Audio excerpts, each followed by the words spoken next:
खामगाव शहरात वाढत्या उष्णतेसोबत आगीच्या घटनांमध्ये वाढ होताना दिसत आहे।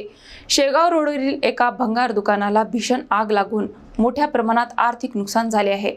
बुलढाणा जिल्ह्यातील खामगाव शहरात आगीच्या घटनांचे सत्र सुरूच असून दुपारी शेगाव रोडवरील SSDV शाळेमागील भंगार बाजाराला भीषण आग लागल्याची घटना घडली। वाढत्या उष्णतेच्या पार्श्वभूमीवर लागलेल्या या आगीमुळे परिसरात काही काळ भीतीचे वातावरण निर्माण झाले होते। भंगार दुकानात मोठ्या प्रमाणात प्लास्टिक आणि इतर ज्वलनशील साहित्य साठवून ठेवण्यात आले होते, त्यामुळे काही क्षणातच आगीने रौद्ररूप धारण केले। आगीचे धुराचे मोठे लोट आणि ज्वाळा संपूर्ण शहरातून दिसत असल्याने नागरिकांमध्ये घबराट पसरली होती। घटनेची माहिती मिळताच खामगाव नगरपालिकेच्या अग्निशमन दलाने तातडीने घटनास्थळी धाव घेतली। आगीची तीव्रता लक्षात घेता एकामागोमाग 4 अग्निशमन गाड्या घटनास्थळी दाखल करण्यात आल्या। जवानांनी शर्थीचे प्रयत्न करत आगीवर नियंत्रण मिळवले। सुदैवाने या घटनेत कोणतीही जीवितहानी झाली नाही, मात्र दुकानातील मोठ्या प्रमाणात भंगार साहित्य जळून खाक झाले असून मोठे आर्थिक नुकसान झाले आहे।